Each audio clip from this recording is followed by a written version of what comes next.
Yes,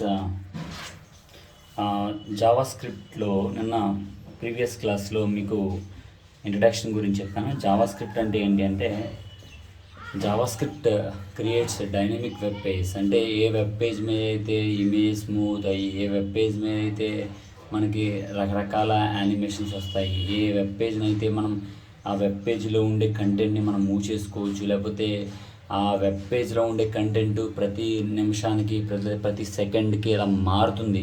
అలా మారడానికి content ఉండే వెబ్సైట్స్ ఏ స్క్రిప్టింగ్ లాంగ్వేజ్తో తయారు చేస్తారు అంటే జావా స్క్రిప్ట్ అండి. సో యాక్చువల్గా జావా స్క్రిప్ట్ అనేది ఇట్స్ అన్ స్క్రిప్టింగ్ ప్రోగ్రామింగ్ అండి. సో ఇప్పుడు మీకు జావా స్క్రిప్ట్ అనేది, మనం ఏదైనా జావా స్క్రిప్ట్ కోడ్ రాయాలి అంటే ఖచ్చితంగా మనం స్క్రిప్ట్ ట్యాగ్లోనే రాయాలి. స్క్రిప్ట్ ట్యాగ్ ఓపెన్ చేసి ఆ స్క్రిప్ట్ ట్యాగ్లోనే తర్వాత ఇలా స్క్రిప్ట్ ట్యాగ్ అనేది క్లోజ్ చేయాలి. సో ఇది మనం గుర్తుపెట్టుకోవాల్సింది. సో తర్వాత ఏంటి అంటే సిఎస్ఎస్ కోడ్ ఉండదు, cascading style sheet code second యూనిట్లో. అది మనం ఖచ్చితంగా ఎప్పుడూ కూడా హెడ్లోనే రాసేవాళ్ళం. కానీ స్క్రిప్ట్ కోడ్ అనేది హెడ్లో అయినా రాయొచ్చు, బాడీలో అయినా రాయొచ్చు, అది మన చాయిస్. ఇది మాత్రం మీరు గుర్తుపెట్టుకోవాల్సింది. సో నెక్స్ట్ ఏంటి అంటే,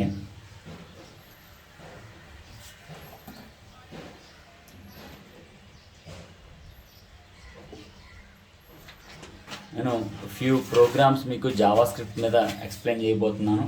సో ఫస్ట్ ఏంటి అంటే,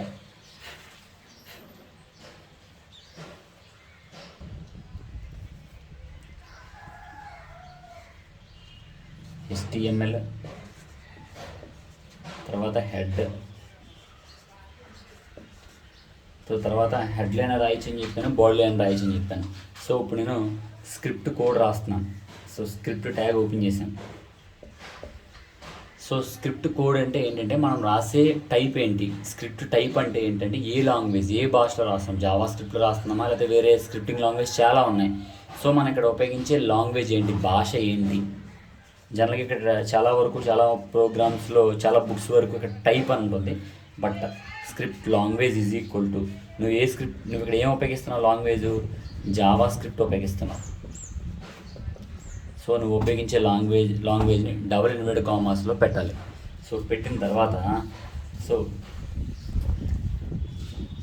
అది నువ్వు రాసే కోడ్ ఎలా ఉంటుంది, టెక్స్ట్ రూపంలో ఉంటుంది. Text / Java script.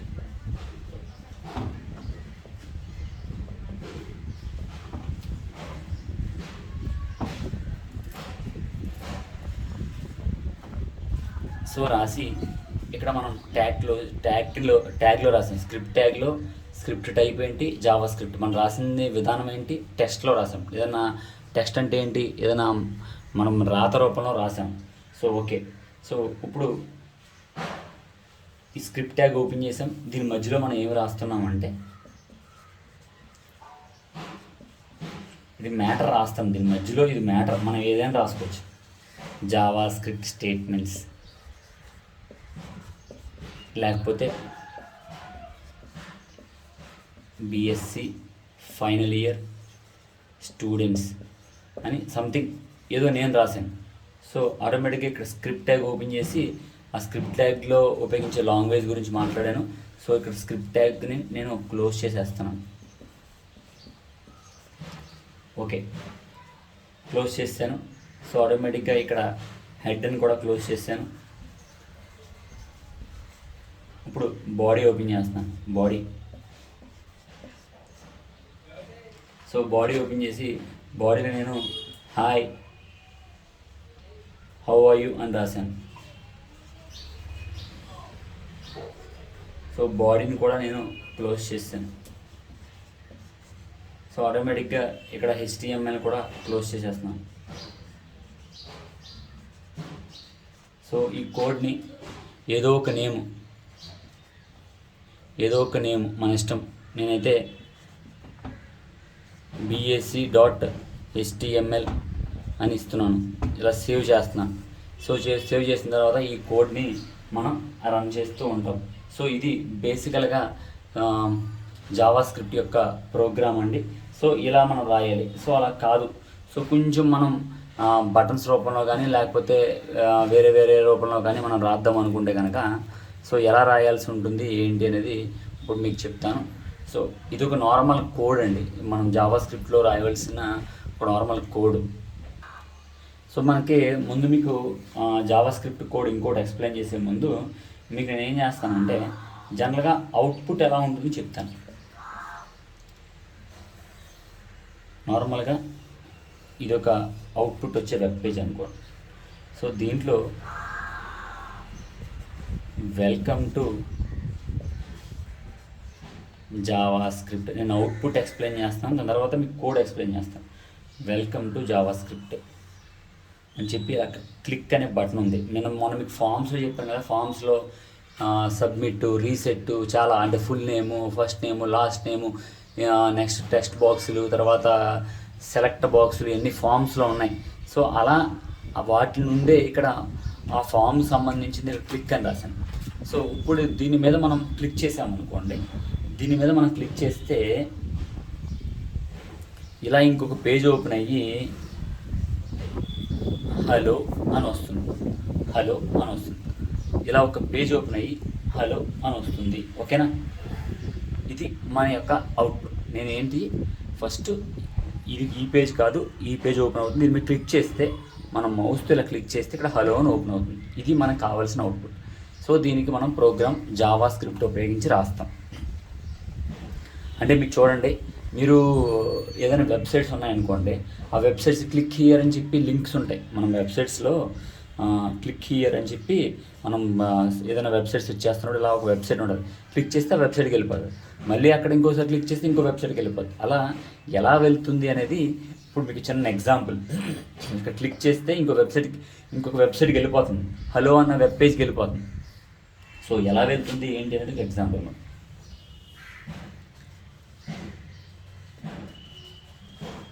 HTML head, so title ఏదో ఇచ్చేయండి, ఏదో ఇచ్చేయండి, టైటిల్ మన ఇష్టం. నేను ఏంటంటే ఫైనల్ BSc అని ఇస్తున్నాను. సో టైటిల్ క్లోజ్ చేసేస్తున్నాను. సో టైటిల్ ఇవ్వాలా అంటే ప్రతిదానికి ఇవ్వచ్చు, ఇవ్వకపోవచ్చు, మన ఇష్టం అమ్మ, అది పెద్ద మ్యాండటరీ ఏం కాదు. Next script type, script type ఇందాక మీకు లాంగ్వేజ్ అని చెప్పాను. సో అవసరం లాంగ్వేజ్ రాయొచ్చు, ఇక్కడ టైప్ రాయొచ్చు. లాంగ్వేజ్ అన్నా ఏ భాష ఉపయోగిస్తున్నావు ఈజ్ ఈక్వల్ టు ఏ భాష ఉపయోగిస్తున్నావు. ఇక్కడేమో టైప్ ఏ భాష, స్క్రిప్ట్ టైప్ ఏంటి, లాంగ్వేజ్ రకం ఏంటి, ఇక్కడేమో లాంగ్వేజ్ ఏమో ఉపయోగించామని రాస్తాం. Same JavaScript. Okay, next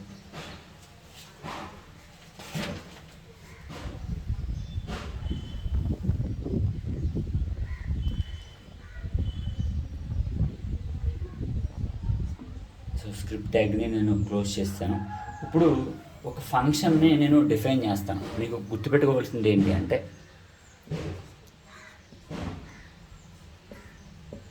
ఇలా సెమీకోలం ఉండి ఇలా ఉంటే కనుక ఫంక్షన్ డిఫైన్ అని అంటారు, ఫంక్షన్ డిక్లరేషన్ అని అంటారు. సేమ్ ఇంట్ ఏ అని ఇస్తే ఇలా ఇస్తే వేరియబుల్ డిక్లరేషన్ ఎలా అంటారో ఇలా ఒక రౌండ్ బ్రాకెట్ ఉంటే దాని పక్కన ఫంక్షన్ డిక్లరేషన్ అని అంటారు. మరి ఒక్కసారి ఇక్కడ డిక్లేర్ చేసిన ఫంక్షన్ BSc అనే ఫంక్షన్ ఇక్కడ డిక్లేర్ చేశాను, కానీ మనం ఇక్కడ a = 5 అని ఇస్తున్నాం. అంటే ఇక్కడ నువ్వు వేరియబుల్ డిక్లేర్ చేస్తే ఇక్కడ ఆ వేరియబుల్కి పని ఇచ్చావు. మరి ఇక్కడ ఫంక్షన్ నువ్వు డిక్లేర్ చేసావు, ఆ డిక్లేర్ చేసిన ఫంక్షన్ని పని ఏంటి చెప్పేదాన్ని ఫంక్షన్ డెఫినేషన్ అని అంటారు. ఫంక్షన్ డెఫినేషన్ అని అంటారు.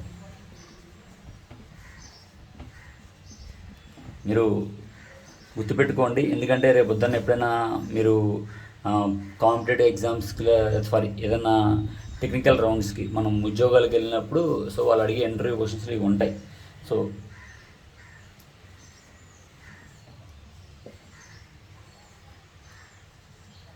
చూడండి, దీన్నేమో ఫంక్షన్ డిక్లరేషన్ అంటారు. ఇదే ఫంక్షన్ నేమ్ తోటి ఒక బ్రాకెట్ ఓపెన్ చేసి ఒక బ్రాకెట్ క్లోజ్ చేసి ఉంటే ఫంక్షన్ డెఫినేషన్ అని అంటారు. అంటే సింపుల్గా చెప్పాలి అంటే ఇక్కడ నువ్వు ఒక ఫంక్షన్ని పిలిచావు, ఇక్కడ అది ఏం పని చేస్తుంది అనేది ఇక్కడ నువ్వు రాస్తావు అంతే. అది నువ్వు రాస్తావు. సో ఏం రాస్తావు అంటే అలర్ట్ అనే స్టేట్మెంట్ రాస్తావు. మన ప్రింట్ఎఫ్ లాంటి స్టేట్మెంటే అలర్ట్ అనే స్టేట్మెంట్ రాస్తావు. రాసి ఇక్కడ సంథింగ్ ఏదో బిఎస్సి అని రాస్తావు. బిఎస్సి అని రాస్తావు. ఇప్పుడు మనం ఎందుకు రాయాల్సి వచ్చింది అంటే మనం జావా స్క్రిప్ట్లో కొన్ని ఫంక్షన్స్ ఉపయోగిస్తాం. ఫంక్షన్స్ ఏంటి అంటే ఇందాక మీకు చూడండి, వెల్కమ్ టు జావా స్క్రిప్ట్ అని వచ్చి క్లిక్ అని వస్తే అది క్లిక్ నొక్కగానే మనకు ఆటోమేటిక్గా జావా స్క్రిప్ట్లో ఏదైతే ఉందో అది ఓపెన్ అవ్వాలి. సో దాని గురించి ఇక్కడ ఇలా రాయడం జరిగింది. సో ఈ కోడ్ అర్థమైంది కదా. ఇదేమో ఫంక్షన్ డెఫినేషను, ఇదేమో ఫంక్షన్ డిక్లరేషన్. సో కేవలం ఈ ఫంక్షన్స్ ఉపయోగిస్తాం అంటే చూడండి, మళ్ళీ జావా కాన్సెప్ట్స్, మళ్ళీ ఆబ్జెక్ట్స్ ఉపయోగిస్తాము, ఫంక్షన్లు ఉపయోగిస్తాము, ఇవన్నీ ఉపయోగిస్తాము. ఎందుకంటే అది అంతా జావా స్క్రిప్ట్. మళ్ళీ సేమ్ స్టోరీ అంతా కూడా. సో ఏం చూడండి,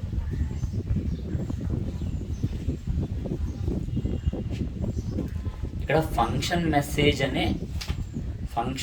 అని మొత్తం ఫంక్షన్. ఈ ఫంక్షన్ పేరేంటి? Function message.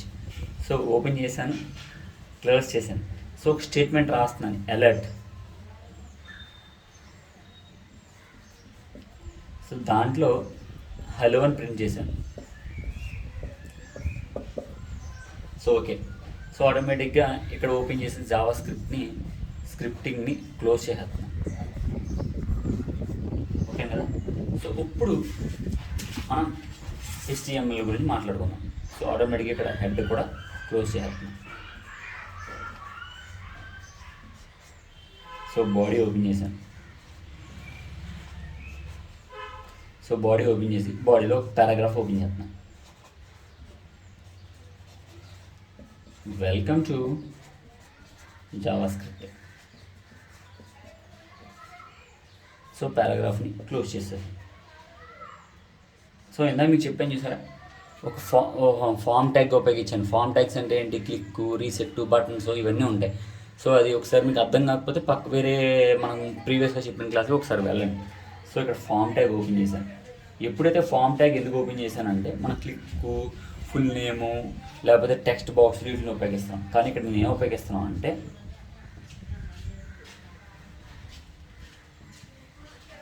ఇక్కడ ఇన్పుట్ టైప్ ఏంటి అనేది మీకు చెప్తాను.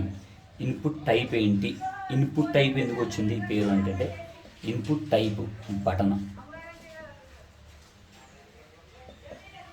ఆ బటన్ యొక్క వాల్యూ క్లిక్.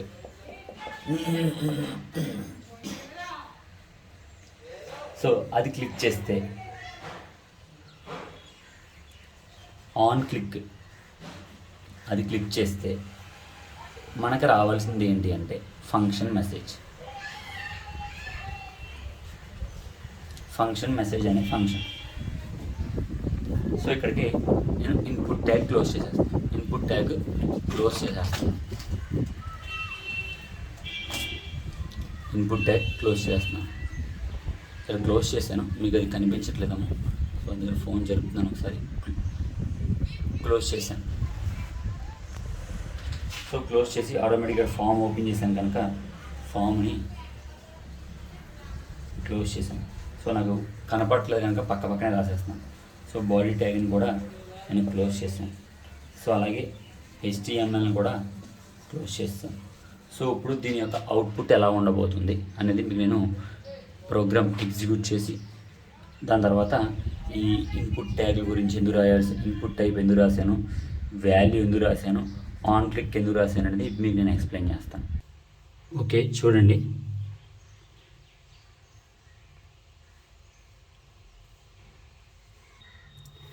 చూడండి నేను ఇప్పుడు ఏదైతే నేను క్లియర్గా మీకు ఇప్పుడు రాసున్నానో, ఏదైతే మీకు ప్రోగ్రామ్ నేను ఎక్స్ప్లెయిన్ చేశానో అదే ప్రోగ్రామ్ని నేను మళ్ళీ దాన్ని రన్ చేసి చూపిస్తున్నాను. చూడండి, నేను నోట్స్లో ఏదైతే మీకు పీడిఎఫ్లో పంపించిన ప్రోగ్రామ్స్లో తప్పులు ఏమైనా ఉండొచ్చు, బట్ అవి కరెక్షన్స్ అలా ఎక్కించకండి, కానీ చూసుకోండి. ఈ ప్రోగ్రామ్లో అయితే తప్పు ఏమీ లేదు, కానీ అవుట్పుట్లో కొంచెం అందులో తప్పు ఉంది. సో అవుట్పుట్ మాత్రం ఇది చూసి జాగ్రత్తగా రాసుకోండి. సో ఇది ప్రోగ్రామ్ అండి. HTMLలో head, title, JavaScript, alert అనే స్టేట్మెంట్ రాశాను. సో ఆ స్క్రిప్ట్ ఇక్కడ ఓపెన్ చేశాను, ఇక్కడ క్లోజ్ చేశాను. హెడ్ ఇక్కడ ఓపెన్ చేశాను, ఇక్కడ క్లోజ్ చేశాను. సో బాడీలో వెల్కమ్ టు జావా స్క్రిప్ట్ అని పెట్టాను.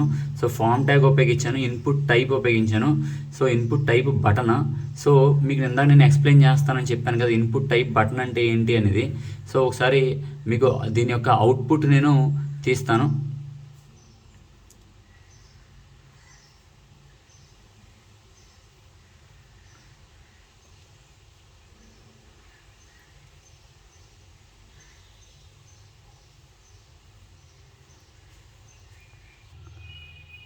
ఇప్పుడు చూడండి దీని యొక్క అవుట్పుట్ ఇలా వచ్చిందండి. Welcome to JavaScript click అని, welcome to JavaScript click అని సంథింగ్ మీకు ఇలా అవుట్పుట్ కనిపిస్తుంది కదా. సో ఇప్పుడు చూడండి దీని యొక్క output welcome to JavaScript click అని.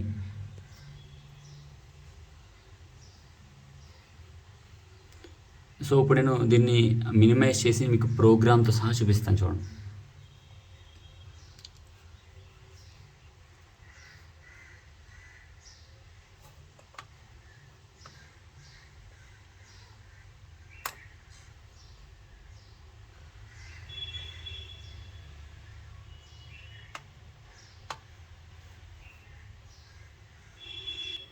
సో చూడండి ఇది అవుట్పుట్. సో ఇది మన ప్రోగ్రామ్. సో ఇక్కడ చూడండి మనం ఇన్పుట్ టైప్, ఇక్కడ నేను క్లిక్ అని కొడితే అప్పుడు వేరే పేజ్కి రావాలి ఇక్కడ, అందుకని ఇక్కడ క్లిక్ నొక్కుతున్నాను అంటే ఇక్కడ నేను ఇన్పుట్ ఇస్తున్నాను. సో దాని input type. So input type ఏంటి? బటన్. ఆ బటన్ నొక్కుతున్నాను. ఆ బటన్లో ఉండే ఫర్ ఎగ్జాంపుల్ చూడండి స్విచ్ నొక్కుతున్నాం. ఆ స్విచ్కి ఒక వాల్యూ ఉంటుంది, ఫ్యాన్ ఆ లైట్ అనేది. సో ఆ వాల్యూ ఏంటి? క్లిక్. సో అప్పుడు ఇది క్లిక్ చేస్తే మనకి ఏది రావాలి? ఆన్ క్లిక్ చేస్తే మనం స్విచ్ నొక్కితే ఏం తిరుగుతుంది. అలాగే ఆన్ క్లిక్ అంటే ఏంటంటే ఇక్కడ క్లిక్ చేస్తే దానికి సంబంధించిన మెసేజ్ డిక్లేర్ అవుతుంది. So let's have here. So ఇలా మనకి అవుట్పుట్ వచ్చింది. సో క్లిక్ చేశాను. సో చూడండి క్లిక్ చేస్తే ఏమొచ్చింది అంటే హలో అనే ఒక చిన్న ఇంకొక వెబ్ పేజ్ ఓపెన్ అయిందా లేదా? సో ఇందాక మనం ఫంక్షన్ రాసింది దీని గురించి. సో అప్పుడు మనం ఇక్కడ ఓకే అని ప్రెస్ చేస్తే సరిపోతుంది. మీరు గమనించారు లేదో కొన్ని వెబ్సైట్స్ మీద మనం ఓపెన్ చేస్తే అవి సెక్యూర్ కాదని చెప్పి ఇలాంటి బటన్స్ వస్తూ ఉంటాయి. సో వచ్చి చూపిస్తూ ఉంటుంది. అది ఎలా తయారు చేస్తారో అంటే ఆ కోడ్ ఎలా రాస్తారో అంటే జావా స్క్రిప్ట్ ఉపయోగించి మాత్రమే రాస్తారు. సో మీరు అవుట్పుట్ రాసే ముందు ఖచ్చితంగా ఈ బాక్స్ని దీని పక్కకు చేర్చి ఇలా రాయండి. క్లిక్ చేస్తే ఇలా వచ్చేలాగా. సో రెండు పక్కన చేర్చి రాయండి. ఓకేనమ్మా? సో ఏమనుకోకుండా అమ్మా, యాక్చువల్గా అయితే ఈ ప్రోగ్రామెటిక్ ఏదైతే వెబ్ టెక్నాలజీస్ ఉన్నాయో ఇవన్నీ కూడా మనం కాలేజీలో ప్రొజెక్టర్ల మీద వేసి చెప్పాలి. కానీ ఇప్పుడు ఆ ఫ్లెక్సిబిలిటీ లేదు కనుక నా బాటిల్ నేను పడి ల్యాప్టాప్లో వేసి చెప్తున్నాను. దయచేసి అది ఏమనుకోకండి. సో సరిగ్గా షూట్ చేయకపోయినా తిట్టుకోకండి. ఎందుకంటే నాకుండే కొంచెం పనిలో పడి ఇలా ల్యాప్టాప్లో షూట్ చేయాల్సి వస్తుంది. సో దాని గురించి మాత్రం మీరు ఏం ఫీల్ కామాకండి. సో మీరు 1వ తరగతి కాలేజీకి వస్తారట. సో ఖచ్చితంగా అప్పుడు నేను మళ్ళీ ఎక్స్ప్లెయిన్ చేస్తాను.